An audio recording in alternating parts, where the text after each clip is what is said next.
اهلا بكم. قلت لكم عندكم حق كي تصفقوا لي، لاني عملت حاجه مش متعوده نعملها اول مره في حياتي، رغم ما يقال نساند مترشح للسلطه.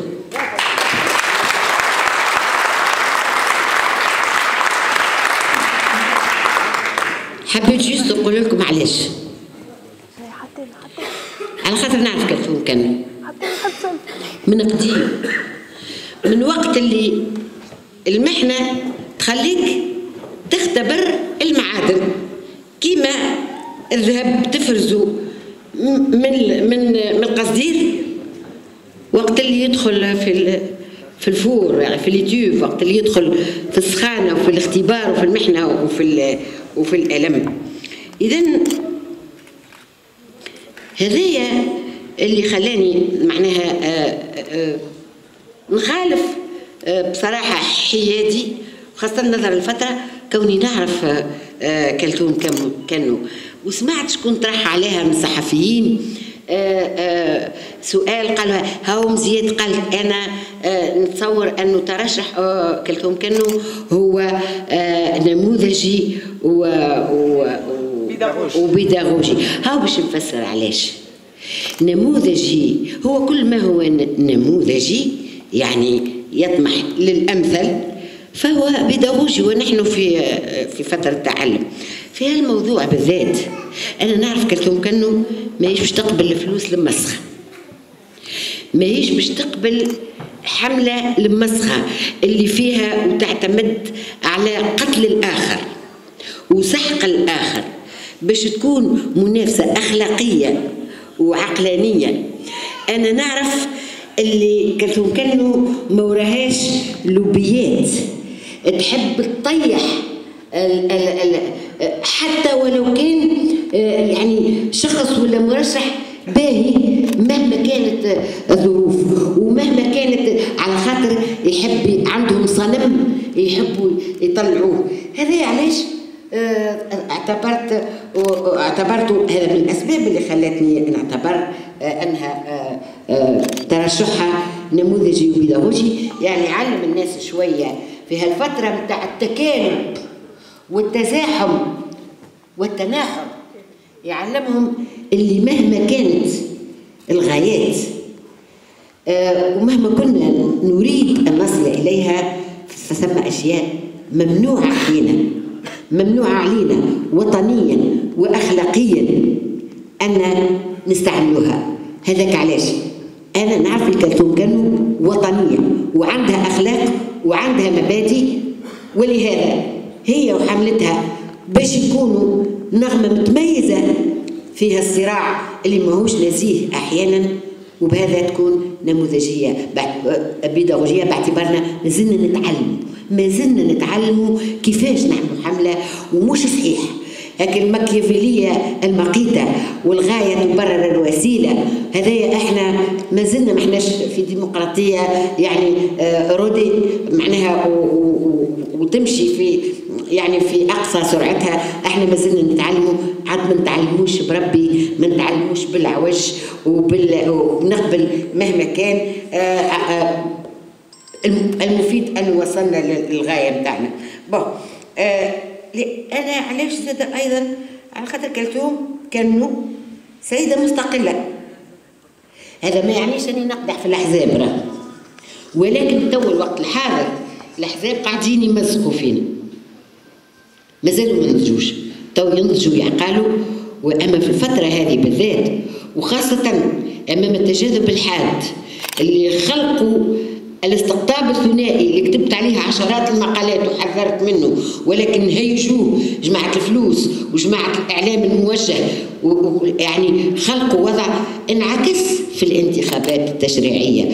معناها هذه عركة يحب لها حزاز. الحزاز مستقل، لازم يكون مستقل، بس تونس ما تقعدش مصلوبة ما بين حدين. من المؤكد أنهم إذا كان باش يلعبوا الماتش بلا أربيتر باش يكسروا بعضهم ويكسرنا معاهم. هذاك علاش هو أنا شفت شكون حب يخرجها. هاو معاكم زياد في المؤتمر، أنا معاش في المؤتمر من 2007، وأيوب المسعودي زاد معاه كلثوم كنو، وخرج من المؤتمر،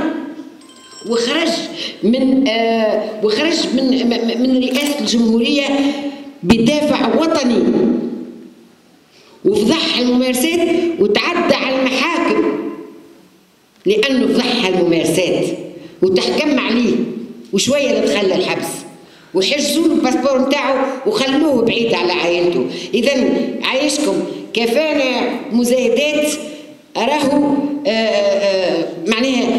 معناها هالضرب هذايا الضربات الممنوعة للخصم لا تجدي في شيء. وهذا ما يعنيش أنه أنا نحب نبعد الأحزاب على كلثوم كنو. أنا من هنا أدعو جميع الأحزاب اللي هي ما زالت توا ما خدتش موقف من الرئاسي، وإلا اللي ممكن تغير موقفها، أدعوها إلى تبني ترشح كلثوم كنو والعمل معنا على إحداث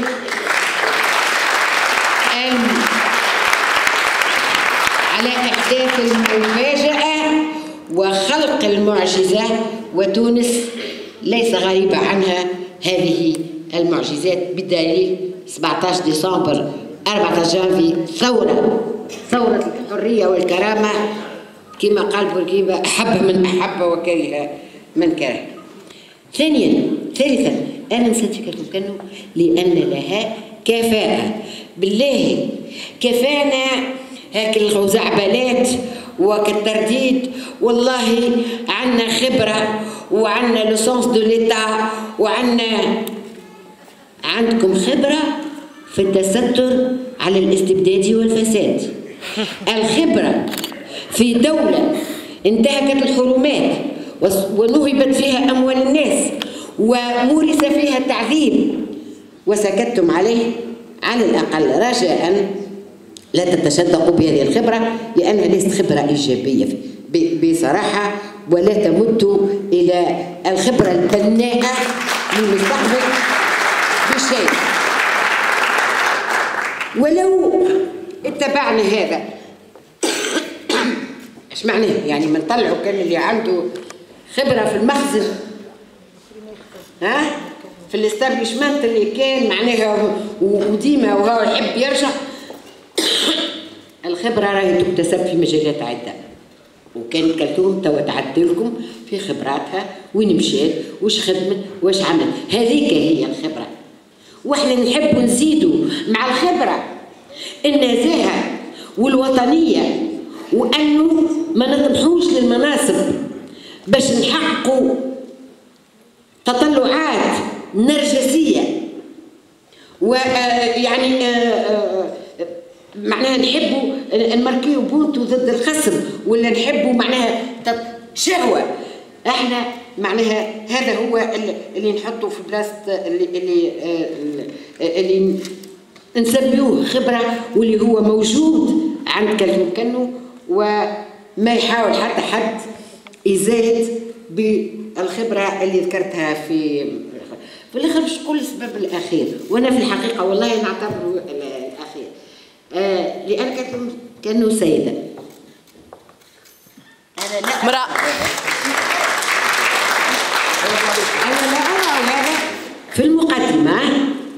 هي مواطن تونسي في أغلب الاعتبارات، ولكن سامحوني وأنا نحترم برشا الرجال اللي جاوا اليوم يساندوا في كلثوم كنو، هذا دليل على كمال رجولتهم.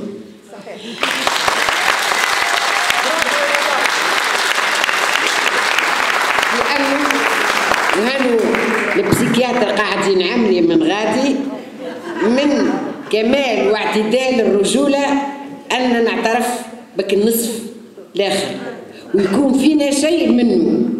وإذا إيش معناها هذه المرأة هذه سيدة؟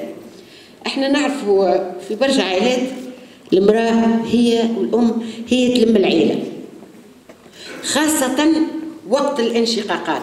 حقيقة تونس محتاجة إلى أم تظلل على العيلة بجناحها.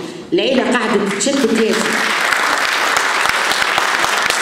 قاعدة تغرق في التجاذب ومات وقعد كل واحد يعني.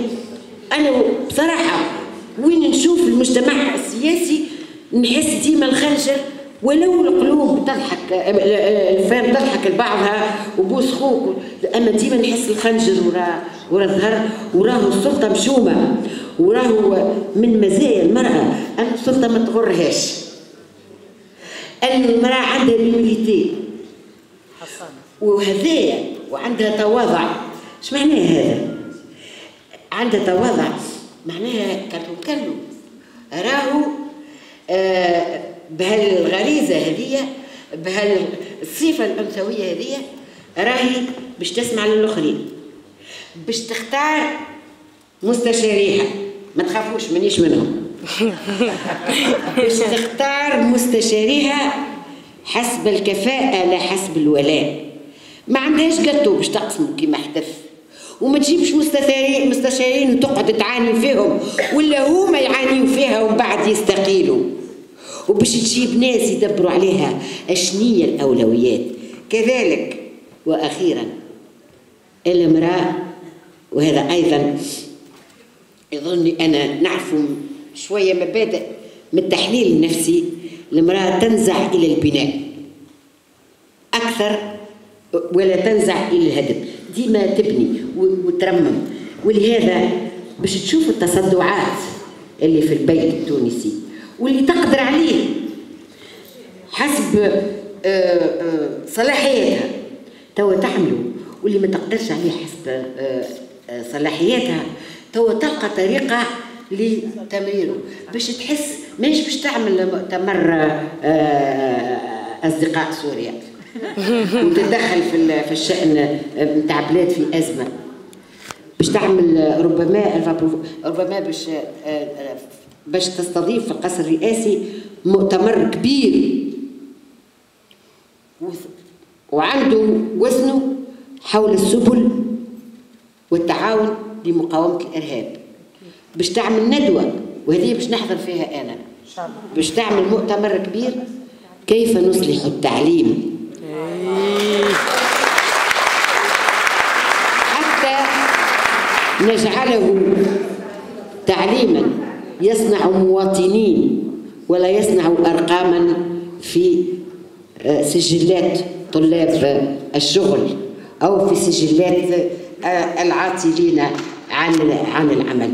لهذه الأسباب أنا رشحت وساندت كلثوم كنو. أرجو أن تفعلوا نفس الشيء وتدعو الآخرين لفعله، والمستحيل ليس تونسيا.